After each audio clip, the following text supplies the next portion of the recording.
على رسوله النبي الأمي الهاشمي القرشي المطلبي الفريد الجمال وعلى آله وأصحابه أولي الصدق والقوة والعزة والشوكة والمجد والكمال والتابعين لهم بالإحسان إلى يوم المآل. أما بعد فأعوذ بالله من الشيطان الرجيم. بسم الله الرحمن الرحيم. وأما الجدار فكان لغلامين يتيمين في المدينة وكان تحته كنز لهما وكان أبوهما صالحا. صدق الله العظيم. إن الله وملائكته يصلون على النبي يا أيها الذين آمنوا صلوا عليه وسلموا تسلیما. درود پاک پڑھیں محبت کے ساتھ. الصلاۃ والسلام علیک یا سیدی یا رسول اللہ وعلی آلک واصحابک یا سیدی یا حبیب اللہ. الصلاۃ والسلام علیک یا سیدی یا نبی اللہ وعلی آلک واصحابک یا سیدی یا نور اللہ. مولانا صلی وسلم دائما ابدا علی حبیبک خیر الخلق كلهم منزہ عن شریک فی محاسنہ فجوہر الحسن فیہ غیر منقسم. یا اکرم الخلق مالی من حلول به سواک عند حلول الحادث العممی ولن یدیک رسول اللہ جاہ کریم. اذا الکریم تجلی باسم منتقم محمد تاج رسول اللہ قاطبۃ محمد صادق الاقوال والکلم. ربی صلی وسلم دائما ابدا علی حبیبک خیر الخلق کلہم. اللہ تبارک و تعالی جل جلالہ وعم نوالہ وعظم شانہ کی حمد و ثنا اور حضور سید المرسلین خاتم النبیین امام الانبیاء حضرت محمد مصطفیٰ احمد مجتبیٰ صلی اللہ تعالی علیہ وآلہ وبارک وسلم کے دربار گوہربار میں لیے درود و سلام بس ادب و احترام عرض کرنے کے بعد معزز سامعین السلام علیکم ورحمۃ اللہ وبرکاتہ. خطبہ جمعہ المبارک ذکر اہل بیت اطہار علیہم الرضوان کے حوالے سے ہماری گفتگو جاری تھی.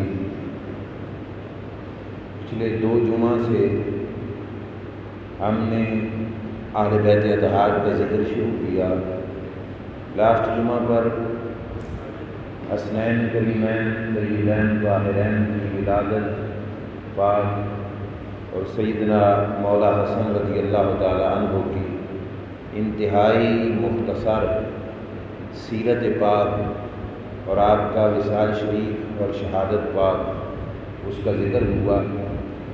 آج نواسۂ رسول حضرت سیدنا امام حسین رضی اللہ تعالیٰ عنہ کی زندگی میں ولادت شریف کے بعد جو آپ کی زندگی کا وقت شریف گزرا اس میں لڑکپن بھی ہے، جوانی بھی ہے اور بڑھاپے کے قریب کا عمر کا بھی حصہ ہے. اس عمر شریف کے اندر جو تقریباً 6 سال ہیں، ویسے عمر شریف کا ہر لمحہ بڑا قیمتی ہے، لیکن امام حسین رضی اللہ تعالیٰ عنہ کی زندگی پاک کے جو شروع والے 6 سال ہیں وہ بڑے قیمتی ہیں، کیونکہ ان 6 سالوں کے اندر حضرت سیدنا امام حسین رضی اللہ تعالیٰ عنہ صرف مولا علی کے گھر میں نہیں رہے، ان 6 سالوں کے اندر حضرت امام حسین رضی اللہ تعالیٰ عنہ کو اپنے نانا جان کی تربیت کا بھی حصہ ملا کہ سرکار کی ظاہری حیات طیبہ جو امام حسین رضی اللہ تعالیٰ عنہ کی ولادت شریف کے بعد کی ہے، 6 سال کا عرصہ یعنی حضور اکرم صلی اللہ تعالیٰ علیہ وآلہ وسلم کے ساتھ آپ نے گزارا۔ اور اس بات کو سن کے حیران ہو جاؤ گے کہ ان 6 سالوں میں اس شہزادے نے اللہ کے رسول صلی اللہ علیہ وسلم سے جو دین سیکھا، شریعت کے احکام سیکھے، جو اللہ کی طرف سے اترا ہوا دین متین تھا، اس کے جو حکم تھے وہ سیکھے، اس میں اتنی مہارت رب نے حضرت امام حسین کو عطا فرمائی تھی کہ بڑے بڑے صحابی جو بڑے بڑے ماہر قسم کے عالم تھے، انہوں نے بھی کوئی مسئلہ پوچھنا ہوتا تو امام حسین کی بارگاہ میں حاضر ہوتے اور امام حسین رضی اللہ تعالیٰ عنہ سے آ کے مسئلہ پوچھتے۔ سیرت، تاریخ اور احادیث کی کتابوں میں یہ بات موجود ہے۔ صحابی رسول حضرت عبداللہ بن زبیر رضی اللہ تعالیٰ عنہ ایک بار امام حسین رضی اللہ تعالیٰ عنہ کی پاس حاضر ہوئے اور امام علی مقام امام حسین سے ایک مسئلہ دریافت کیا کہ بیت المال سے جو حکومت پیدا ہونے والے بچے کے لیے وظیفہ مقرر کرتی ہے، شریعت اسلامی میں اور اسلامی دور کے اندر یہ تھا کہ جس وقت کوئی بچہ پیدا ہوتا تو شریعت کے تحت اسلامی حکومت اس کے لیے وظیفہ مقرر کرتی تھی۔ تو پوچھا گیا کہ جو اسلامی حکومت وظیفہ مقرر کرتی ہے اس وظیفے کے لحاظ سے کتنا وظیفہ اسلامی حکومت کے اندر اس بچے کا ہونا چاہیے اور کب سے سٹارٹ ہونا چاہیے۔ یہ مسئلہ امام حسین رضی اللہ تعالیٰ عنہ سے پوچھا گیا۔ امام حسین رضی اللہ تعالیٰ عنہ نے فرمایا جس وقت بچہ دنیا پہ آ جائے اور اس کی زندگی کا آغاز ہو جائے، فرمایا میرے خیال میں وظیفہ اسی وقت سے شروع ہو جانا چاہیے۔ اور یہ مسئلہ جو امام علی مقام حضرت امام حسین رضی اللہ تعالیٰ عنہ نے بتایا، یہ بیان ہی شریعت مطہرہ کے مطابق بتایا تھا۔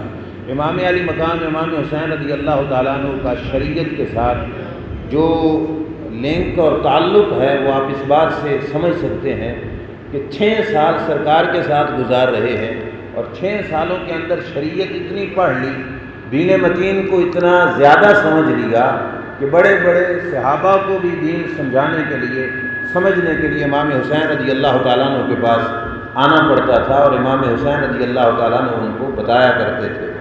آگے سنیے جو رسول اللہ صلی اللہ علیہ وسلم کی قرابت سے قرب کے اندر حضور کی مبارک جو سائے شفقت تھا اس کے اندر امام حسین رضی اللہ تعالیٰ عنہ کو زندگی گزارنے کا موقع ملا۔ اس کے اندر میرے نبی علیہ السلام نے اپنے شہزادے کو کتنے لاڈ کرائے، کتنی محبتیں کرائیں، کتنے پیار دیے۔ یقیناً ہر بابا اپنے بچوں کے ساتھ، پوتوں کے ساتھ، نواسوں کے ساتھ محبت کرتا ہے، لیکن جس انداز میں محبت میرے نبی علیہ السلام نے نبھائی اس کی مثال دنیا میں کہیں نہیں ملے گی۔ سنیے حضرت ابو ہریرہ رضی اللہ تعالیٰ عنہ فرماتے ہیں ابصرت عینایا وسمعت اذنایا رسول اللہ صلی اللہ علیہ وسلم۔ حضرت ابو ہریرہ فرماتے ہیں کہ میں نے ان آنکھوں سے دیکھا اور ان کانوں سے سنا۔ کیا دیکھ رہے ہیں اور سن کیا رہے ہیں؟ پہلے منظر بتاتے ہیں کہ منظر کیا تھا اور اس کے بعد اس منظر کی جو عکاسی ہے، اس منظر کی جو عکاسی ہے وہ اس رنگ میں کر رہے ہیں کہ فرماتے ہیں کہ میں نے سنا اپنے کانوں سے، میں نے دیکھا اپنی آنکھوں کے ساتھ کہ اللہ کے رسول صلی اللہ تعالیٰ علیہ وآلہ وسلم حضرت امام حسین رضی اللہ تعالیٰ عنہ کے دونوں ہاتھ یوں پکڑے ہوئے ہیں۔ ہاتھ امام حسین کے رسول کریم صلی اللہ علیہ وسلم کے ہاتھوں میں ہیں، اس طرح پکڑے ہوئے ہیں، اور چھوٹا سا شہزادہ ہے، ان کے دونوں قدم سرکار کے دونوں قدمین شریفین پر ہیں۔ اب آپ خود تصور کر لیجئے جس گھر میں بچے ہیں، دونوں ہاتھ حضور نے پکڑے اور دونوں قدم امام حسین کے سرکار کے مبارک قدموں پر ہیں۔ سرکار پکڑ کے کہتے ہیں ترقا ترقا یبنی، اے میرے بیٹے اوپر چڑھو، اے میرے بیٹے اوپر چڑھو۔ سرکار کے قدمین شریفین سے امام حسین رضی اللہ تعالیٰ عنہ ننھے ننھے قدم رکھ کے اوپر چڑھنا شروع ہو جاتے ہیں۔ ہاتھ اوپر سے دونوں حضور کے پکڑے ہوئے ہیں، ان کا زور لے کر قدموں سے حضور کی جو ہے مبارک ٹانگوں پر اوپر چڑھنا شروع کر دیا امام حسین رضی اللہ تعالیٰ عنہ نے۔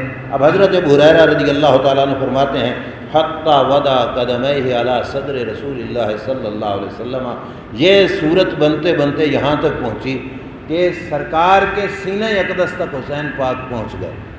اب مبارک قد چھوٹا سا سینے تک امام حسین پہنچے تو منہ مبارک بالکل رسول کریم صلی اللہ علیہ وسلم کے سامنے ہو گیا۔ سرکار نے فرمایا حسین اپنا منہ کھولو۔ امام علی مقام نے منہ مبارک کھولا، میرے نبی علیہ الصلوۃ والسلام نے اپنا لعاب دہن امام حسین کے منہ میں ڈال دیا۔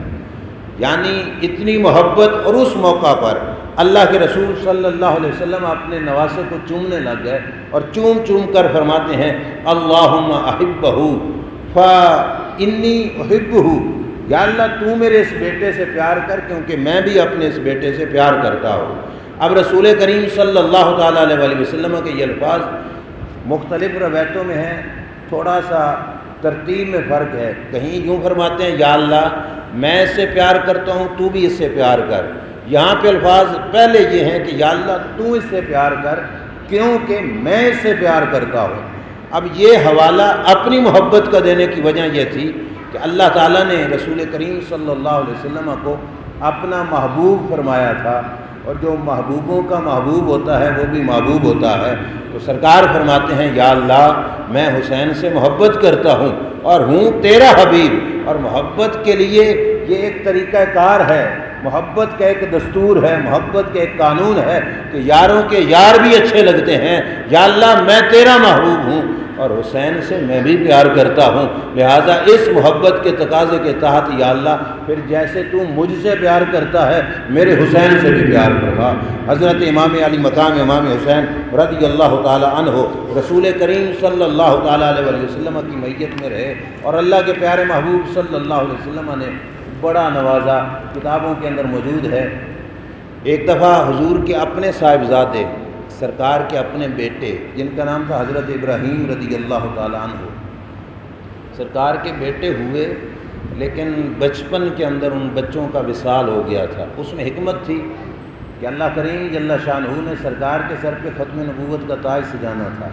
سرکار کے بیٹے ہوتے اور بڑے بھی ہو جاتے، سکے بیٹے، نبوت رب نہ دیتا تو پھر اعتراض ہو جاتا کہ یعقوب علیہ السلام کا بیٹا یوسف تو نبی بن جائے اور محمد رسول اللہ صلی اللہ علیہ وسلم کا بیٹا نبی نہ بنے، کوئی اعتراض کر سکتا تھا۔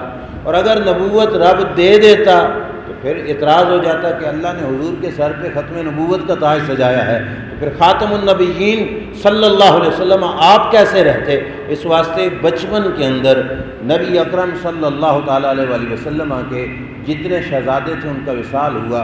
اللہ فرماتے ہیں ما کان محمد ابا احد من رجالکم ولکن رسول اللہ وخاتم النبیین، فرمایا میرے نبی مردوں میں سے کسی کے باپ نہیں۔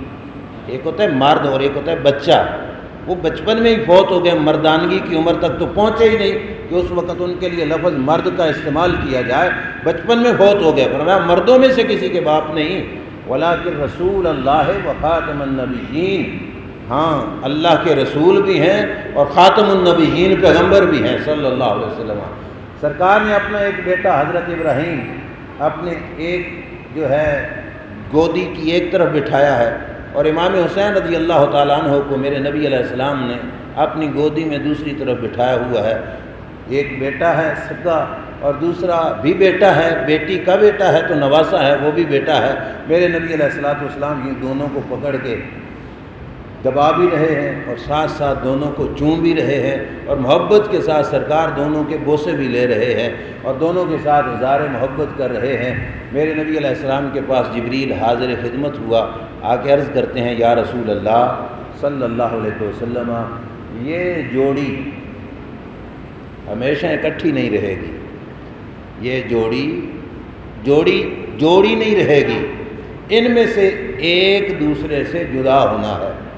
مطلب تقدیر الہی ہے محبوب صلی اللہ علیہ وسلم کہ یہ دونوں بچے آپ کے پاس نہیں رہیں گے، ان بچوں میں سے ایک نے ابھی اللہ کی بارگاہ میں حاضر ہو جانا ہے۔ بچپن ہے دونوں بچوں کا، حضرت ابراہیم کا بھی اور حضرت امام حسین رضی اللہ تعالیٰ عنہ کا بھی۔ ایک ڈائریکٹ جو ہے نبی علیہ السلام کے بیٹے ہیں، دوسرے حضور کے نواسے ہیں۔ جبریل آ کے کہتا ہے یا رسول اللہ صلی اللہ علیہ وسلم، دونوں کا اکٹھا رہنا یہ نہیں، ان دونوں میں سے ایک نے اللہ کو پیارا ہو جانا ہے، ایک کا وصال ہو جانا ہے۔ اب چوائس آپ کی، جس کو پاس رکھ لو اور جس کو اللہ کی بارگاہ میں بھیج دو، یہ مرضی آپ کی ہے۔ آپ چن لیں جس کو اپنے پاس رکھنا چاہتے ہیں اور جس کو اللہ کی بارگاہ میں بھیجنا چاہتے ہیں۔ اب سرکار دو عالم صلی اللہ تعالیٰ علیہ وآلہ وسلم پر یہ بھی آزمائش تھی، ایک طرف اپنی بیٹی کا بیٹا نواسا ہے، دوسری طرف اپنا بیٹا حضرت ابراہیم رضی اللہ تعالیٰ عنہ ہے، اور اب کہتا ہے موت ایک پہ آنی ہے، ان میں سے چوائس کرو آپ کہ کس کے لیے ابھی سے موت آ جائے اور یہ جدا ہو جائیں آپ صلی اللہ تعالیٰ علیہ وآلہ وسلم سے۔ میرے کریم آقا صلی اللہ علیہ وسلم کی شان اور عظمت تو دیکھو کیا ہے۔ ہم میں سے کسی کے پاس اسرائیل آئے تو اسرائیل پوچھتا بھی نہیں، کبھی کسی سے پوچھ کے اس کی جان نکالی نہیں، ہنستے بستے گھر اجڑ جاتے ہیں، ہنستا بستا خاندان اجڑ جاتا ہے۔ اسرائیل نے کبھی کسی سے پوچھا نہیں۔ یہ تو دربار مصطفیٰ صلی اللہ علیہ وسلم کی عظمت ہے کہ بتایا بھی جا رہا ہے اور مرضی حضور کی پوچھی جا رہی ہے۔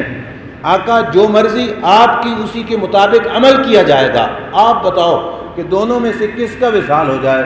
میرے نبی علیہ الصلوۃ والسلام نے فرمایا کہ حسین کو میں اپنے پاس رکھنا چاہتا ہوں اور اپنے بیٹے ابراہیم کی موت کو میں قبول کر لیتا ہوں۔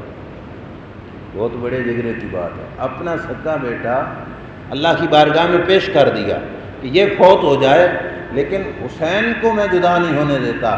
وجہ کیا پیش کی؟ فرمایا ابراہیم میرا بیٹا ہے، فوت ہو گیا تو مجھے زیادہ دکھ ہوگا، اور حسین میری بیٹی کا بھی بیٹا ہے، اگر وہ فوت ہو گئے تو مجھے بھی دکھ ہوگا، میری بیٹی کو بھی دکھ ہوگا۔ میں چاہتا ہوں کہ میری بیٹی کو رنج نہ پہنچے، میری بیٹی کو تکلیف نہ پہنچے، میں یہ تکلیف اپنے سر پہ لے لیتا ہوں۔ حسین پاک رضی اللہ تعالیٰ عنہ کی حیات طیبہ کے لیے حضرت ابراہیم رضی اللہ تعالیٰ عنہ کو اللہ کی بارگاہ میں پیش کر دیا۔ اب اسی بات سے سنیے اور سمجھیے کہ جس محبوب صلی اللہ علیہ وسلم کی اتھارٹی اتنی ہے کہ دونوں میں سے ایک کی چوائس رب دے رہا ہے، وہ اگر یہاں حسین کو بچا سکتے ہیں تو کربلا کے میدان میں نہیں بچا سکتے تھے، اور یقیناً بچا سکتے تھے۔ وجہ یہ تھی کہ کربلا کے میدان میں امتحان تھا، اور اللہ تعالیٰ کے محبوب علیہ السلام دیکھنا چاہتے تھے اور دکھانا چاہتے تھے کہ شہزادہ ہے میرا، کتنا سخت امتحان ہے لیکن نمبر پھر بھی پہلا لے کے پاس ہو رہا ہے۔ اس واسطے یہاں پہ رسول کریم صلی اللہ تعالیٰ علیہ وآلہ وسلم نے حفاظت کر لی، بچا لیا، تو وہاں پہ بھی بچا سکتے تھے، لیکن رب ذوالجلال جل شانہ یہ منظر اس رنگ میں دکھانا چاہتا تھا۔ سرکار دو عالم صلی اللہ علیہ وسلم نے اللہ کی بارگاہ میں یہی عرضی کی کہ ابراہیم فوت ہو جائے اور حسین میرے پاس رہے۔ جس وقت حضرت ابراہیم فوت ہو گئے، میرے نبی علیہ الصلوۃ والسلام کی آنکھوں سے آنسو آئے، سرکار رو رہے تھے۔ صحابہ اکرام علیہ رضوان نے حضور سے پوچھا یا رسول اللہ صلی اللہ علیہ وسلم آپ بھی روتے ہو؟ اس بات پہ تھوڑا غور کرنا، توجہ کرنا، مسئلہ بھی حل ہو جائے گا۔ سرکار سے پوچھ رہے ہیں صحابہ یا رسول اللہ صلی اللہ علیہ وسلم آپ بھی روتے ہو؟ بچے کا وصال ہوا تو آپ بھی رو رہے ہو؟ سرکار نے فرمایا العین تدمع والقلب یحزن ولا نقول الا ما یرضی ربنا۔ فرمایا آنکھ آنسو بہا رہی ہے، دل غمگین ہے، مگر زبان سے وہی کچھ نکلے گا جو میرے رب کی رضا ہو۔ ایک قانون ہمیں دے دیا کہ دکھ کے موقع پر، غم کے موقع پر، پریشانی کے موقع پر آنکھوں سے آنسوؤں کا بہہ جانا یہ اور بات ہے، لیکن زبان کو سنبھال کے رکھنا یہ ایک اور بات ہے کہ اس دکھ کے موقع پر آنکھ سے آنسو بہہ جائے حرج نہیں، دل میں غمگینی پیدا ہو جائے حرج نہیں، لیکن زبان کو سنبھالنا کہ رب کا شکوہ نہ ہو، اللہ تعالیٰ کی تقدیر پر اللہ کا شکوہ نہ زبان پر آئے، یہ مومن کا کام ہے۔ اور میں آنکھ کا آنسو بہانا اور دل کا غمگین ہونا یہ تو ہے، لیکن میری زبان نوحہ نہیں پڑے گی، مرثیہ نہیں پڑے گی، میری زبان ہائے وائے نہیں کرے گی، اللہ کی ذات کا شکوہ نہیں کرے گی۔ آنکھوں سے آنسو بہہ رہے ہیں، دل میں غمگینی ہے۔ اور آگے میرے نبی علیہ الصلوۃ والسلام نے فرمایا، بیٹا میرا دنیا سے رخصت ہو گیا ہے، اللہ نے جنت کی حوروں کی ڈیوٹی لگائی ہے، وہ میرے بچے کو دودھ پلا رہی ہے۔ سرکار نے یہ بھی بتایا حضرت ابراہیم رضی اللہ تعالیٰ عنہ کے حوالے سے کہ میرے بچے کو اللہ تعالیٰ نے حوروں کی ڈیوٹی لگائی اور وہ حوریں میرے بچے کو دودھ پلا رہی ہیں۔ یہاں سے حضرت امام حسین رضی اللہ تعالیٰ عنہ کا جو بچپنا ہے رسول کریم صلی اللہ علیہ وسلم کے ساتھ وہ سٹارٹ ہو رہا ہے، اور بچپنے میں جو ناز اٹھائے رب کے رسول صلی اللہ علیہ وسلم نے، مشہور بات ہے، میں اس کی صرف اشارہ کرتا ہوں، تفصیل میں نہیں جاتا، کہ دوران نماز بھی پوشت مبارک پہ آ کے سوار ہو جائیں، رب کے نبی سجدہ لمبا کر دیتے ہیں پر حسین کو گرنے نہیں دیتے۔ سمجھ آئی؟ مسجد نبوی میں جو نبی حسین کو نہیں گرنے دے رہا، وہ چاہتے تو کربلا میں بھی نہ گرنے دیتے۔ یہاں نماز کے دوران بھی سیکورٹی ہو رہی ہے، حفاظت ہو رہی ہے۔ آخر وجہ کیا ہے کہ کربلا کے میدان میں جانے تک رسول اللہ کا حسین پاک سے پیار ختم ہو گیا؟ نہ ہرگز نہیں، پیار برقرار ہے، لیکن فرق یہ ہے، یہ تھا بچپن حسین پاک کا اور وہ تھا امتحان حسین پاک کا۔ یہاں پہ رسول کریم صلی اللہ علیہ وسلم نے فرمایا، بیٹا تیرے ناز میں اٹھاؤں گا، اور کربلا کے میدان میں حسین نے کہا، میرے نبی کے دین تیرے ناز میں اٹھاؤں گا۔ وہاں پہ رسول اللہ صلی اللہ علیہ وسلم سجدہ لمبا کر رہے ہیں، حسین پاک کو تکلیف دینا حضور نے گوارا نہیں کیا۔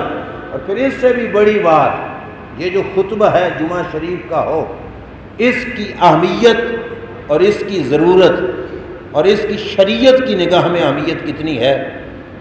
امام نماز تراویح کے اندر بھول جائے تو باقاعدہ ایک بندہ مقرر ہوتا ہے جس نے امام کو لقمہ دینا ہوتا ہے کہ ایسے پڑھو، غلطی ہو گئی تو پیچھے سے سامع ہے جس نے لقمہ دے کر الفاظ ٹھیک کرانے ہیں۔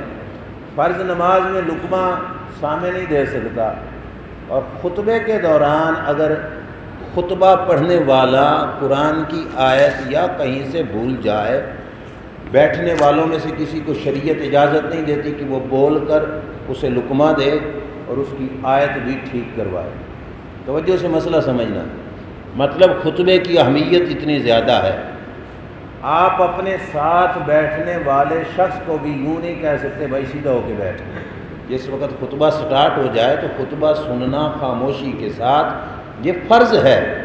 جب تک فرضوں کا سلام نہ پھر جائے اس وقت تک کی حالت سب کی یوں ہوتی ہے جیسے بندہ نماز میں ہوتا ہے۔ اب یہ خطبے کی اہمیت ہے۔ خطبے کے دوران اللہ کے رسول صلی اللہ علیہ وسلم خطبہ دے رہے ہوتے۔ اب روایت کے لفظ ہیں، کان رسول اللہ صلی اللہ علیہ وسلم یخطبنا، سرکار ہمیں خطبہ دے رہے ہوتے تھے۔ مطلب یہ کہ یہ واقعہ ایک بار کا نہیں، یہ واقعہ کئی دفعہ کا ہے۔ مطلب ایک بار نہیں ہوا، ایسے کئی بار ایسا ہوا کہ اللہ کے پیارے رسول صلی اللہ علیہ وسلم خطبہ دے رہے ہیں۔ اذ جاء الحسن والحسین رضی اللہ تعالی عنہما، اچانک مسجد کے اندر دونوں شہزادے حضور کے مسجد میں آ گئے۔ رسول کریم صلی اللہ تعالیٰ علیہ وآلہ وسلم خطبہ دے رہے ہیں۔ صحابی کہتے ہیں حضرت بریدہ کہ میں نے دیکھا علیہما قمیصان احمران، دونوں شہزادوں نے سرخ دھاری دار قمیضیں پہنی ہوئی ہیں۔ اب حسن کا اندازہ خود لگاؤ، 14ویں صدی کا سید ہو تو اس کا حسن کتنا زیادہ ہوتا ہے، اور جو ڈائریکٹ نواسہ مصطفیٰ صلی اللہ علیہ وسلم ہو ان کا حسن شریف کیا ہوگا۔ اور پھر سرخ دھاری دار قمیضیں پہنی ہیں، چھوٹے چھوٹے دونوں شہزادے مسجد میں انٹر ہوئے۔ چلتے چلتے کیا ہے، یمشیان و یاسران، چلتے ہیں گر پڑتے ہیں، پھر اٹھتے ہیں، پھر چلتے ہیں، پھر گر پڑتے ہیں۔ رب کے رسول صلی اللہ علیہ وسلم نے یہ منظر دیکھا، وہ خطبہ جس خطبے میں قرآن کی آیت بھی بھول جائے خطیب، آپ نہیں بتا سکتے اس اہم ترین موقع پر جب رب کے رسول صلی اللہ علیہ وسلم نے گرتے ہوئے حسنین کریمین طیبین طاہرین کو دیکھا، تو روایت کے لفظ ہیں فنزل رسول اللہ صلی اللہ علیہ وسلم من المنبر، اللہ کے رسول صلی اللہ علیہ وسلم نے ممبر چھوڑ دیا، خطبہ روک دیا، ممبر شریف چھوڑ دیا، ممبر سے نیچے اتر آئے اللہ کے رسول صلی اللہ علیہ وسلم، فحملہما ووضعہما بین یدیہ، رسول اللہ صلی اللہ علیہ وسلم نے دونوں شہزادوں کو اٹھایا اور اپنی گودی میں بٹھا لیا، سرکار دو عالم صلی اللہ تعالیٰ علیہ وآلہ وسلم نے اپنی گودی میں بٹھایا۔ میں آپ سے پوچھتا ہوں، میں تقریر کے دوران اشارہ کروں کسی کو کہ ایسا کر دو تو ایسا ہو جاتا ہے جیسا اشارہ کروں، رب کے رسول خطبہ دے رہے ہوں، اشارہ کر دیتے کہ میرے بچے آ رہے ہیں، آپ میں سے کوئی جائے اور ان کو اٹھا لے، وہ چلتے ہیں تو گر پڑتے ہیں، تو غلام کیوں نہ جاتے، لازماً جاتے اور غلام غلامی کا حق ادا کر دیتے، لیکن سرکار نے کسی اور کو اشارہ نہیں کیا، خود خطبہ چھوڑا، ممبر شریف سے اترے، مسجد کے صحن میں پہنچے، حسنین طیبین طاہرین کو اٹھایا، گودی میں بٹھایا، پیار فرمایا، یہ سب کچھ خطبے کے دوران ہو رہا ہے۔ رب نے بھی کہا میرے نبی شریعت تمہارے گھر کی ہے، تم ہو امیر شریعت، تمہاری مرضی جو کرتے رہو میں قبول کرتا رہوں گا، لیکن حسنین کریمین نے بھی کہا نانا جان وقت آئے گا جس وقت شریعت کو ضرورت ہوگی ہماری، اس وقت آج حسین کو نانا جان آپ نے نہیں گرنے دیا، کل وقت آئے گا جس وقت شریعت کو گرایا جا رہا ہوگا، حسین خون دے دے گا لیکن نانے کی شریعت کا جھنڈا نہیں گرنے دے گا، وہاں پہ حسین شریعت کو بچائے گا، یہاں پہ رسول کریم صلی اللہ علیہ وسلم نے جو کیا رب نے کوئی اعتراض نہیں کیا، محبوب شریعت تمہاری ہے، جیسا کرتے جاؤ، سجدہ لمبا کرو تمہاری مرضی، خطبہ چھوڑ کے حسن کو اٹھا لو تمہاری مرضی، میں کچھ نہیں کہتا، لیکن نانے کے اس عمل کی لاج رکھی حسین پاک رضی اللہ تعالی عنہ نے کہ انہوں نے کربلا کے میدان میں یہ شریعت کے ایک حکم کے سامنے، ہم نام کے مولوی اپنا سارا پینترا بدل دیتے ہیں، لیکن کمال انداز ہے نواسہ رسول صلی اللہ علیہ وسلم کا کہ شریعت کے حکم کے سامنے خاندان تو کٹ گیا مگر نواسہ رسول صلی اللہ علیہ وسلم نے ایک حکم پر بھی کمپرومائز نہیں کیا، کیوں؟ شریعت نے ناز اٹھائے تھے میرے حسین کے، آج شریعت کے ناز حسین پاک اٹھا رہے ہیں، ہمیں بتا رہے ہیں کہ میں اتنے عظیم خاندان کا فرد ہوں، اتنے عظیم جو ہے نانا جان کا نواسہ ضرور ہوں، لیکن جب ضرورت شریعت کو پڑی تو میں نے بھی اپنی قربانی پیش فرما دی ہے۔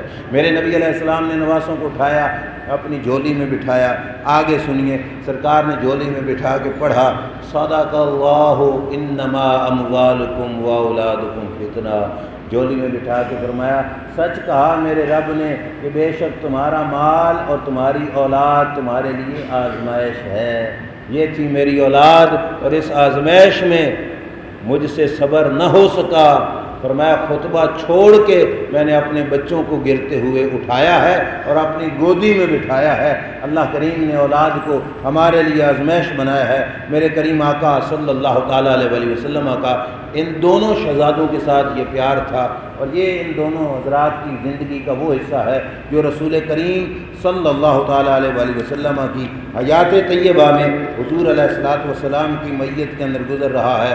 سرکار کو پتہ تھا کہ کل میرا بیٹا ایسی قربانی دے گا، دین متین کی خاطر اپنا کنبہ قربان کرے گا، تو رسول کریم صلی اللہ علیہ وسلم نے فرمایا تھا الحسن والحسین سیدا شباب اہل الجنہ، فرمایا لوگو حسن حسین جنتی جوانوں کے سردار ہیں، حسن حسین جنتی جوانوں کے سردار ہیں۔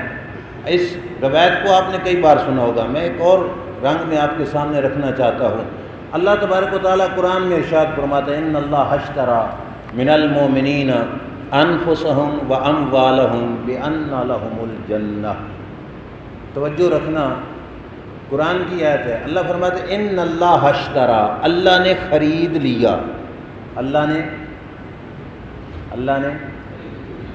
خریدنا سمجھتے ہو نا، اللہ نے خرید لیا من المؤمنین، مومنوں سے، انفسہم ان کی جانیں، و اموالہم ان کا مال، بان لہم الجنہ، خریدا مال اور جان، اور بدلے میں کیا دے دیا اللہ نے؟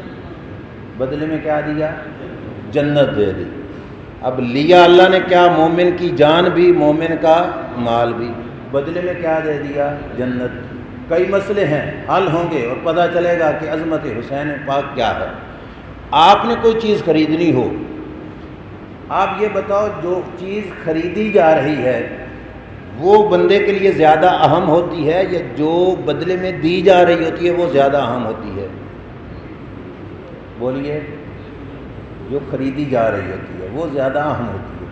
آپ کو بھوک لگی ہے، آپ نے روٹی کھانی ہے، جیب میں روپیہ ہے، اس وقت آپ کو روٹی زیادہ پسند ہے بنسبت روپیے کے۔ آپ کہو گے روپیہ چلا جائے لیکن روٹی آئے تاکہ میری بھوک مٹے۔ مثال اور بھی بنتی تھی، اللہ سب کو صحتیں دے، کوئی شخص خدا نخواستہ بیمار ہو گیا، شدید بیمار ہے، کروڑوں اربوں پتی ہے، بیماری پہ لاکھوں روپیہ کروڑوں روپیہ لگتا ہے، اسے صحت چاہیے، وہ کیا کرتا ہے؟ صحت کے حصول کے لیے کروڑوں روپیہ لگا دیتا ہے کہ مجھے صحت مل جائے۔ جو چیز لی جاتی ہے وہ بندے کی نگاہ میں زیادہ قیمتی ہوتی ہے بنسبت اس کے جو دی جا رہی ہوتی ہے۔ اتنی بات سمجھ میں آ گئی؟ اولاد انسان کو بڑی پیاری ہوتی ہے، کتنی بھی قیمتی شے ہو، کوئی بندہ کہے یہ لے لو اپنا ایک بچہ مجھے دے دو، کوئی یہ سودا کرے گا؟ کیوں؟ اولاد انسان کی نگاہ میں کروڑوں کی زمین سے بھی زیادہ قیمتی شے ہے، وہ دے کر وہ نہیں لے گا۔ کیوں؟ کہ دی وہ چیز جاتی ہے جو اس کی نگاہ میں لی جانے والی چیز سے ہلکی ہو۔ اب واپس پلٹو آیت کی طرف، اللہ فرماتا ہے میں نے خریدا مومن سے، مومن کی جان بھی، مومن کا مال بھی، بدلے میں کیا دے دیا مومن کو؟ جنت۔ بڑی عظیم الشان ہے، بڑی عظیم الشان ہے، لیکن نگاہ قدرت کا فیصلہ کیا بتا رہا ہے؟ رب نے لیا مال اور جان اور دے کیا دیا؟ جنت۔ کیا مطلب؟ اللہ کے نزدیک جنت کی اتنی قیمت نہیں جتنی مومن کی جان کی قیمت ہے۔ جان لے رہا ہے، مومن کا مال لے رہا ہے، بدلے میں رب کیا دے رہا ہے؟ جنت دے رہا ہے۔ اللہ نے فرمایا مومن سے میں نے سودا کر لیا، مومن سے میں نے کاروبار کر لیا۔ ذہن تو سوچتا ہے مولا کاروبار تو ہم جیسے لوگ کرتے ہیں، تو خالق ہے، مالک ہے، علی کل شیء قدیر ہے، تو بھی کاروبار کرتا ہے۔ اور میں پیار کرتا ہوں بندوں سے تو پھر کاروبار بھی کرتا ہوں۔ کاروبار یہ ہے کہ میں مومن سے جان بھی لے لیتا ہوں، مومن کا مال بھی لے لیتا ہوں، اور بدلے میں اسے کیا دے دیتا ہوں؟ کیا ملتی ہے؟ جس نے مال و جان دیا بدلے میں ملی جنت۔ توجہ فل رکھنی، اس نے سودا گھاٹے کا کیا کہ فائدے کا کیا؟ بولیے۔ یہ آپ کا ایمان بول رہا ہے۔ اصل کے اعتبار سے دیکھو تو ذرا اب آپ کی جواب چینج ہو جائے گا۔ دنیا کی ساری رونقیں مزے کس کے ساتھ ہیں؟ یا جان کے ساتھ، یا بندے کے بدن میں ہو جان اور روپیہ نہ ہو کھانے کے لیے، اس جان کا کوئی فائدہ؟ اور بولو، بندے کے پاس روپیہ ہو لیکن اس بدن میں جان نہ ہو تو اس روپیے کا کوئی فائدہ؟ ساری بہاریں جان اور مال سے ہیں، یہی نا، جان اور اللہ کی بارگاہ میں عرض کرتے ہیں مولا عجیب کاروبار ہے، جان بھی تو لے لے، مال بھی تو لے لے، پھر ہم نے جنت کو کیا کرنا ہے؟ تو اللہ تبارک و تعالیٰ قرآن میں ہی جواب دیتا ہے، اور اللہ کے بندو تم یہ تجارت کسی تاجر کے ساتھ نہیں کر رہے، رب قدیر کے ساتھ تجارت کر رہے ہو۔ مولا کیا ہوگا؟ اللہ فرماتا ہے جان لے کر بھی تمہیں جاندار رکھوں گا، مال لے کر بھی تمہیں مالدار رکھوں گا۔ مال دے دو گے پھر بھی مالدار رہو گے، جان دے دو گے پھر بھی جاندار رہو گے۔ مولا وہ کیسے؟ فرمایا جان دو گے میں لوگوں کی زبانیں بند کر کے رکھ دوں گا۔ ولا تقولوا لمن يقتل في سبيل الله اموات، لوگوں جو میری راہ میں ذبح ہو جائے اسے مردہ، جان لے کر بھی جاندار رکھوں گا۔ ذہن میں یہ جاتا ہے شاید مر تو گیا ہے، ہمیں مردہ کہنے پر رب نے پابندی لگا دی کہ کہنا نہیں ہے مردہ۔ اللہ فرماتے ہیں نا ولا تحسبن الذین قتلوا فی سبیل اللہ اموات، فرمایا کہنا تو دور کی بات، اپنے دل میں سوچنا بھی نہ جو رب کی راہ میں جان دے دے کہ وہ مر گیا، نہ، فرمایا یہ سوچنا بھی نہیں کہ وہ مر گیا۔ کیا نتیجہ نکلا کہ جان رب نے لی، مال بھی لیا، جنت بھی مل گئی، جان دے کر جاندار بھی رہا، مال دے کر بھی مالدار رہا۔ اب آپ کے سامنے جس مسئلے کے لیے میں نے اس بات کو چلایا تھا وہ یہ تھا کہ یہ کاروبار آپ بھی کر سکتے ہو، میں بھی کر سکتا ہوں، جان و مال اس کی راہ میں قربان کریں تو بدلے میں مل جائے گی جنت تو ہمیں بھی مل جائے گی۔ آپ جان مال دو جنت مل جائے، میں بھی جان مال دوں جنت مل جائے، حسین بھی جان مال دے صرف جنت مل جائے۔ پھر اللہ کریم نے فرمایا نا محبوب، عام بندہ جان و مال دے گا تو جنت کا حقدار بنے گا، حسین جان و مال قربان کرے گا تو جنت کا سردار بنے گا۔ فرمایا محبوب فرما دو الحسن والحسین سیدا شباب اہل الجنہ، کہ میرا حسن میرا حسین فقط جنت کا حقدار نہیں بلکہ یہ جنت کا حقدار بھی ہے اور جنت کا سردار بھی ہے، یہ جنتی بھی ہے اور جنتیوں کے سردار بھی ہیں۔ رب ذوالجلال نے فقط جنت نہیں دی بلکہ جنتیوں کی سرداری عطا فرما دی ہے۔ یہ ساری بات کرنے کا مقصد یہ تھا کہ آپ کو پتہ چل جائے کہ حسین پاک کو صرف جنتی نہیں کہا بلکہ جنتی جوانوں کا سردار فرمایا ہے۔ اتنی روایت سنی، اب اس کا ایک اور پہلو، یہ میں ذمہ داری سے عرض کر رہا ہوں، تاریخ کی کتاب ہے الکامل کے اندر یہ الفاظ موجود ہیں۔ یہ روایت، یہ بیان کس نے کیا کہ حسن حسین جنتی جوانوں کے سردار؟ اللہ کے رسول صلی اللہ علیہ وسلم نے، کسی مفتی کا فتویٰ نہیں، کسی مولوی کی تقریر کا جملہ نہیں، رسول کریم صلی اللہ علیہ وسلم کا فرمان ہے حسن اور حسین جنتی جوانوں کے۔ جس وقت کربلا کا میدان لگا، یہ صرف، پھر ہم اس طرف جائیں گے بعد میں، لیکن یہ یہاں پہ حسین پاک کی زندگی کے ساتھ ایک تعلق ربط۔ جس وقت کربلا میں میدان لگا، یزیدی ٹولہ مقابلے میں تھا، حضرت امام علی مقام امام حسین رضی اللہ تعالی عنہ نے یزیدیوں کو اپنا تعارف کرایا وہاں پہ۔ اب تھوڑا سا انداز دیکھنا، یہی روایت یہاں پہ تو پڑھی میں نے، کون سی؟ کہ الحسن والحسین سیدہ شباب اہل الجنہ، کہ حسن حسین جنتی جوانوں کے سردار ہیں۔ میں نے یہ نہیں کہا کہ میں نے فرمایا یا میرے کسی استاد نے فرمایا، میں نے بھی یہ کہا کہ میرے نبی علیہ السلام نے فرمایا۔ کربلا کا میدان ہے، یزیدی ٹولہ سامنے ہے جو حسین پاک کی جان لینا چاہتے ہیں۔ اس مقام پر اللہ کے پیارے محبوب صلی اللہ تعالیٰ علیہ وآلہ وسلم کے نواسے نے یزیدیوں کو مخاطب کر کے پتہ کیا فرمایا تھا؟ فرمایا اوے جانتے ہو میرے بارے میں اور میرے بھائی کے بارے میں اللہ کے رسول نے کیا فرمایا تھا؟ انہوں نے کہا بتاؤ کیا فرمایا تھا؟ فرمایا میں ہوں سچا۔ حسین پاک نے فرمایا میں ہوں سچا، اور فرمایا زندگی میں کبھی جھوٹ بولا تک نہیں، اور فرمایا نہ میں جھوٹ کو پسند کرتا ہوں۔ اب سچی زبان کی سچی الفاظ سننا۔ امام حسین نے فرمایا پتہ ہے تمہیں کہ میرے بارے میں، میرے بھائی کے بارے میں ہمارے نانا جان نے کیا کہا تھا؟ انہوں نے کہا بتاؤ کیا کہا تھا؟ فرمایا مجھے اور میرے بھائی کو میرے نانے نے کہا تھا انتما سیدا شباب اہل الجنہ وقرۃ عین اہل السنہ۔ یہ لفظ یاد رکھنے ہیں آپ نے کہ سرکار نے فرمایا تھا، امام حسین فرماتے ہیں مجھے اور میرے بھائی جان کو فرمایا تھا کہ تم دونوں جنتی جوانوں کے سردار بھی ہو اور سنیوں کی آنکھ کی ٹھنڈک بھی ہو۔ سمجھ آئی آپ؟ تم دونوں جنتی جوانوں کے سردار بھی ہو اور سنی کی آنکھ کی، بولیے سنی کی آنکھ کی، الفاظ ہیں واضح، وقرۃ عین اہل السنہ۔ فرمایا ہے میرے نواسو تم سنیوں کی آنکھ کی ٹھنڈک ہو۔ جس آنکھ کو محبت حسین سے چین ملتا ہے سمجھ لو وہ اہل سنت کی ہی آنکھ ہو سکتی ہے۔ اور یہ محبت کا حوالہ یہاں پہ ہم بیٹھے ہمیں مبارک ہے کہ یہ حوالہ محبت کا رب کے رسول صلی اللہ علیہ وسلم نے ہمیں عطا فرمایا اور بتایا کہ حسن اور حسین جنتی جوانوں کے سردار بھی ہیں، اور اے اہل سنت تمہاری آنکھوں کی ٹھنڈک بھی ہے، آنکھوں کا چین ہے، تمہاری آنکھوں کا قرار ہے۔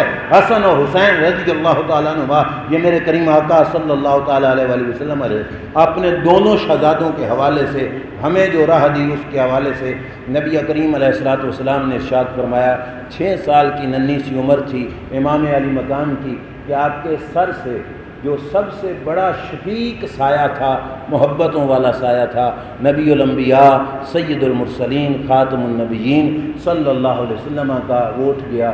اللہ کے رسول صلی اللہ علیہ وسلم نے پردہ فرمایا۔ اب بعد کی زندگی حسین پاک نے یوں گزاری جیسے لانے کی شریعت نے کہا، ایک قدم بھی ادھر ادھر، ہم ذمہ داری سے کہہ سکتے ہیں پوری زندگی شریعت مطہرہ کے عین مطابق گزاری، ذرہ برابر بھی ایک قدم بھی ادھر ادھر نہیں ہوا۔ جو حکم شریعت کا اللہ کے رسول صلی اللہ علیہ وسلم سنا کے گئے تھے، اسی حکم شریعت کے مطابق جو مزاج رسول اللہ صلی اللہ علیہ وسلم کا تھا اسی کے مطابق حضرت امام حسین رضی اللہ تعالیٰ عنہ نے زندگی گزاری۔ وجہ یہ تھی کہ حضرت امام حسن امام حسین دونوں شہزادوں کو لے کر سرکار کی صاحبزادی سیدہ خاتون جنت سیدہ فاطمہ الزہرا رضی اللہ تعالیٰ عنہ اپنے بابا جان کے پاس گئی۔ بچیوں والے بھائی اس بات کو بڑی توجہ سے سننا، جن کو رب نے بیٹیاں دی ہیں، بیاہ کے بعد، بیاہ جانے کے بعد، رخصتی کے بعد گھر کے دروازے پر بیاہی ہوئی بچی بابا سے کچھ لینے کے لیے آ جائے، بابے کا بس چلے تو اپنے تن کی کھلڑی بھی اتار کے دینا چاہے تو وہ اتار کے دے گا۔ پیار ہوتا ہے اپنے بچوں کے ساتھ، اپنی بیٹیوں کے ساتھ تو یقیناً یہ محبت و پیار والا روش اور انداز ہوتا ہی ہے۔ رسول کریم صلی اللہ علیہ وسلم کے دربار اقدس میں حضور کی شہزادی آئی اپنے دونوں بچوں کو لے کر، وہ بچے جن سے حضور کو اتنا پیار ہے کہ خطبہ چھوڑ کر بھی حضور ان کو اٹھا لیتے ہیں، آ کے عرض کرتی ہیں، بابا جان میرے بچوں کو بھی اپنی طرف سے کچھ دیجیے، اپنی طرف سے کچھ دیجیے۔ اب آپ جاؤ، آپ کے پاس بچیاں آئیں تو وہ آپ سے مال و دولت مانگے گی، وراثت میں حصہ مانگے گی اپنے بچوں کے لیے۔ انبیاء کی تو وراثت چلتی نہیں تھی، حسن و حسین کے لیے، حسنین کے لیے میں کی امی جان کچھ مانگ رہی تھی۔ یہ چیز سمجھنی ہو تو کسی آستانوں پہ جاؤ جہاں پہ سچے اللہ کے ولی بیٹھتے ہیں، ان اللہ کے ولیوں کے پاس جب ان کی اولاد آتی ہے تو وہ ان کو کچھ دیتے ہیں، بیٹا میں تمہیں اپنا علم دے رہا ہوں، بیٹا میں تجھے اپنا فقر دے رہا ہوں، میں اپنا تصوف دے رہا ہوں، وہ توجہ کر کے اپنی اولاد میں وہ منتقل کرتے ہیں۔ جب شہزادی نے حضور سے طلب کیا، میرے نبی علیہ الصلوۃ والسلام نے فرمایا، اما الحسن فلہ ہیبتی و سودتی و اما الحسین فلہ جرأتی و جودی۔ فرمایا حسن کو میں اپنا روب دیتا ہوں، اپنا دبدبا، اپنا روب، فرمایا میں اپنے بیٹے حسن کو دیتا ہوں۔ اما الحسن فلہ ہیبتی، آگے کا وسودتی، اور فرمایا حسن کو میں اپنی سرداری بھی عطا فرماتا ہوں، میرا بیٹا راٹھوں والے کام کرے گا، سرداروں جیسے۔ فرمایا یہ دو چیزیں سرکار نے فرمایا میں اپنے بیٹے کو اپنی ہیبت اور اپنی سرداری حسن کو دیتا ہوں۔ وَأَمَّا الْحُسَيْنُ فَلَهُ جُرْأَتِي وَجُودِي، فرمایا حسین کو میں محمد مصطفیٰ اپنی جرأت عطا فرماتا ہوں صلی اللہ تعالیٰ علیہ وآلہ وسلم، حسین کو میں اپنی جرأت عطا فرماتا ہوں، وجودی، اور فرمایا حسین کو میں اپنی سخاوت عطا فرماتا ہوں، میں حسین کو اپنی سخاوت عطا فرماتا ہوں۔ یاد رکھنا، حسن پاک کو روب اور سرداری، حسین پاک کو اپنی جرأت اور سخاوت عطا فرمائی۔ امام الانبیاء صلی اللہ علیہ وسلم نے پھر زمانے نے دیکھا کہ سرکار دو عالم صلی اللہ علیہ وسلم کے بعد جو حسین پاک کی زندگی تھی، حسین پاک اس کے مظہر بن کے نکلے، سخاوت میں بڑی کمال کی شخصیت تھے امام علی مقام امام حسین رضی اللہ تعالیٰ عنہ، اور جرأت کا منظر دیکھنا ہو تو 22,000 کے مقابلے میں اکیلا ڈٹ کے کھڑا ہونے والا،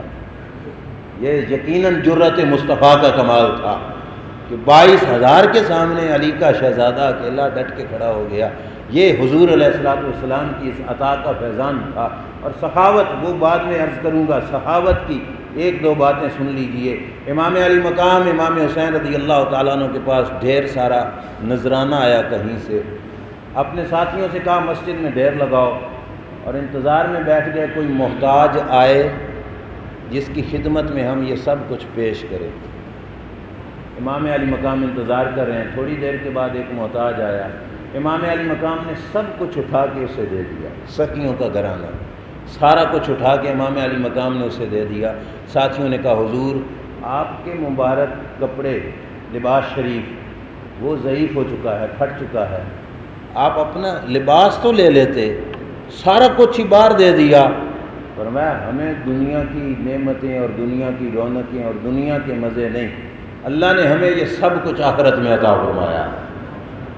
جتنی دولت آئی تھی ساری کی ساری امام علی مقام نے اللہ کی راہ میں صدقہ فرما دی۔ اور آگے سنیے، حضور کے صحابی حضرت اسامہ بن زید رضی اللہ تعالیٰ عنہ حضور کے بڑے پیارے صحابی تھے۔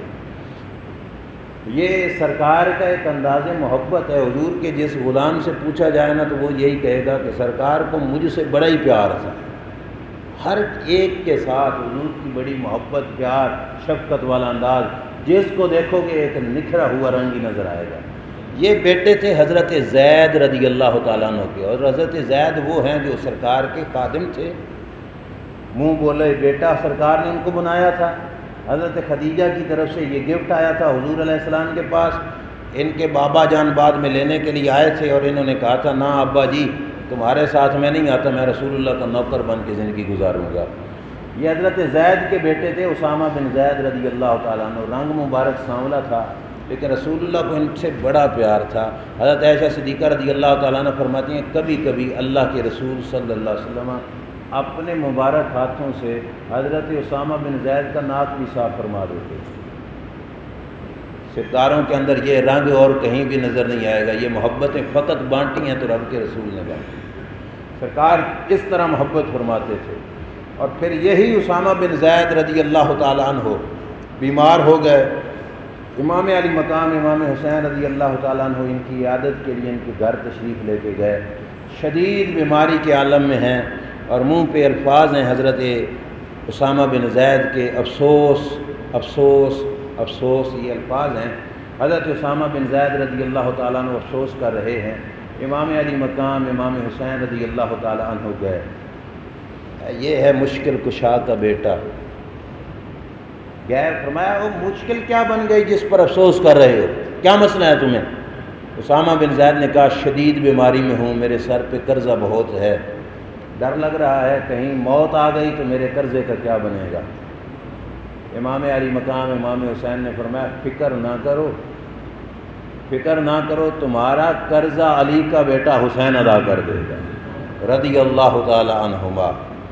حضرت اسامہ بن زید رضی اللہ تعالیٰ عنہ کہنے لگے اگر مجھے موت آ گئی فرمایا میں یہاں سے نکل کر ابھی ادا کر دیتا ہوں۔ گھر گئے، جو قرض خواہ تھے حضرت اسامہ بن زید کے ان کو بلایا، اور ہر ایک کو بلا کر اللہ کے نبی صلی اللہ علیہ وسلم کے اس نواسے نے سب کو حصہ عطا فرما دی۔ 60,000 قیمت بنی قرضے کی، وہ ساری کی ساری امام حسین نے اپنی جیب سے ادا فرما دی۔ یہ ہے سخاوت اس پاکیزہ گھرانے کی، اتنا اونچا رتبہ، اتنا اونچا مقام، اور پھر عاجزی، انکساری اور غریبوں کے ساتھ محبت وہ دیکھنی ہو تو ابن عساکر کی روایت ہے، گلی میں جا رہے تھے، فٹ پاتھ پہ بیٹھے ہوئے کچھ غریب، آپ نے بھی دیکھا ہوگا ہم نے بھی دیکھا ہوگا، کچھ لوگ ٹیبلوں پہ اچھی کرسیوں پہ بیٹھ کے کھانے کھاتے ہیں، اور کچھ غریب فٹ پاتھ پہ ہی چادر بچھا کے کھانے کھا رہے ہوتے ہیں۔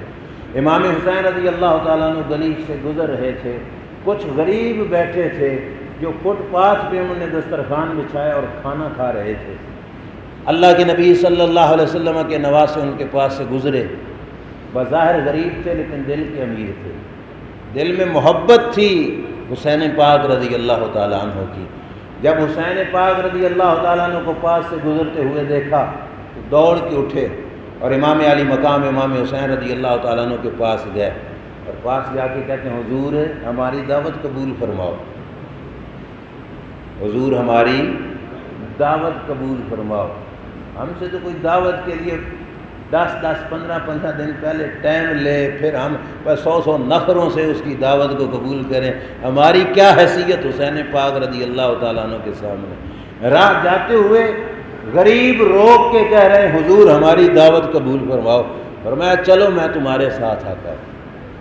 فٹ پاتھ پہ بچھے ہوئے دسترخوان پہ اللہ کے نبی کا نواسہ بیٹھ گیا، ان کی قسمت کھل گئی۔ پاس بیٹھ کر امام علی مقام رضی اللہ تعالیٰ عنہ نے چند لقمے ان کے ساتھ لگائے۔ ہمیں سبق دینے کے لیے آخر پہ ایک بات کہی، آپ نے فرمایا کہ اے غریبو، اے فقیرو، اے مسکینو، بھوک مجھے نہیں تھی، طلب کھانے کی مجھے نہیں تھی، لیکن تم نے آ کے مجھے کہا تو مجھ سے انکار نہیں ہو سکا۔ میں نے کہا اب اگر انکار کر کے جاؤں گا تو ان کا دل ٹوٹے گا، اور آل رسول کسی کا دل توڑتے نہیں، اس واسطے میں نے کہا پاس بیٹھ کر طلب نہیں بھی نا تو 2 لقمے لگا لیتا ہوں، میرا کیا جاتا ہے، ان کی عزت بن جائے گی۔ امام علی مقام امام حسین رضی اللہ تعالیٰ عنہ نے ان کے پاس بیٹھ کر لقمے لگائے، کھایا اور ان کو عزت بخشی۔ قیامت تک کے آنے والے پیروں کو، شیخوں کو سبق دیا کہ اپنے بڑے رتبے کے باوجود کسی غریب کی دعوت کو قبول کرنا یہ آل نبی کی سنت پاک۔ امام علی مقام امام حسین رضی اللہ تعالیٰ عنہ نے بیٹھ کر ان کے پاس کھانا کھایا، اور کھانا کھا کر امام علی مقام نے یہ الفاظ کہے، اور وہاں سے امام علی مقام امام حسین رضی اللہ تعالیٰ عنہ رخصت ہو گئے۔ امام علی مقام امام حسین رضی اللہ تعالیٰ عنہ نے اپنا مال جوڑا کچھ نہیں، جو مال آتا تھا وہ راہ خدا میں ہی خرچ کرتے تھے۔ اللہ کی راہ میں قربان کر دینا، اللہ کی راہ میں فدا کر دینا۔ وجہ یہ تھی کہ جس گھرانے میں پرورش پائی تھی امام علی مقام امام حسین رضی اللہ تعالیٰ عنہ نے، اس گھرانے میں شروع سے لے کے آخر تک امام علی مقام کو سبق ہی صبر کے پڑھائے گئے تھے، صبر کے سبق پڑھائے گئے تھے۔ نانا جان نے، آپ کی امی جان نے، آپ کے ابا جان نے صبر پہ صبر، صبر پہ صبر کر کے دکھایا، اور پھر ظاہری بات ہے اولاد پہ پھر والدین کا اثر بھی ہوتا ہے۔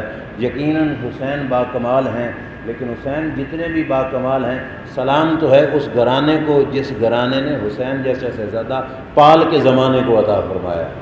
یقیناً بڑے با کمال ہیں، لیکن اس ماں کو کروڑوں سلام جس ماں کی گودی میں اس شہزادے نے تربیت پائی، اس باپ کو بے شمار سلام جس باپ نے تربیت کر کے حسین جیسا شہزادہ اس امت کے لیے ایک رہنمائی کے طور پر، مرشد کے طور پر اس امت کو عطا فرمایا، کہ والدین نے اپنی تاثیر چھوڑی، اور پھر زیادہ تربیت کا اثر امام الانبیاء صلی اللہ تعالیٰ علیہ وآلہ وسلم کا تھا، جنہوں نے اپنے لعاب دہن بھی چسوائے، جس سے کردار حسین امام علی مقام کا کردار بنا۔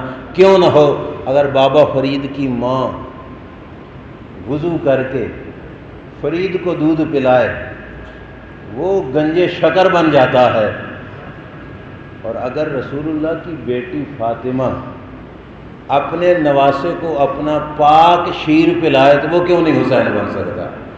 یہ یقیناً کمال ہے ان پاک گھرانے کا بھی کہ اس گھرانے نے یہ عظیم بچے اپنے گھرانے میں پالے، ان کی تربیت فرمائی، اور اس کا اثر ہے ان کے اندر کہ وہ میاں محمد بخش رحمۃ اللہ تعالیٰ علیہ نے کہا تھا، تمے دی ول کوڑی ہوندی پر اثر ہوندا وچ بیاں، جے جے ویکھی ماں محمد او جے پت دھیاں۔ تمے دی ول کوڑی ہوندی پر اثر ہوندا وچ بیاں، جے جے ویکھی ماں محمد او جے پت دھیاں۔ اولاد کے اندر ان کے والدین کا اثر ہوتا ہے۔ بابا جی کی بات کی تھی، ان کی والدہ سے کسی نے آ کے کہا تھا نا کہ تمہارا بیٹا فرید بھی گلی میں کھیلتا ہے، ہمارے بیٹے بھی کھیلتے ہیں، ہمارے بیٹے کھیلیں تو روزانہ گلے آتے ہیں، اولا میں آتے ہیں، لوگ آ کے کہتے ہیں تمہارا بیٹا ہم سے لڑ گیا، تمہارا بیٹا کھیلے تو کوئی بھی نہیں گلہ دینے آتا، تمہارا بیٹا بڑا با کمال ہے۔ بابا فرید کی ماں نے کہا تھا یہ سارا کمال فرید کا نہیں، اس میں کچھ حصہ میرا بھی ہے۔ انہوں نے کہا تھا وہ کیسے؟ فرمایا جب فرید دودھ پیتا تھا تو فرید کی ماں نے کبھی بغیر وضو کے اپنے بچے کو دودھ بھی نہیں پلایا، یہ حصہ والدین کے سر پہ بھی جاتا ہے۔ یہ تربیت کا اثر تھا جو امام الانبیاء صلی اللہ علیہ وسلم نے اپنے شہزادوں کی فرمائی، اور اسی تربیت سے یہ شہزادے پروان چڑھے۔ انشاءاللہ العزیز آئندہ جمعہ کو یہاں سے آگے سلسلہ امام علی مکان کی حیات طیبہ کا عرض کروں گا۔ اللہ تبارک و تعالی سمجھنے کی، عمل کی توفیق عطا فرمائے۔ وآخر دعوانا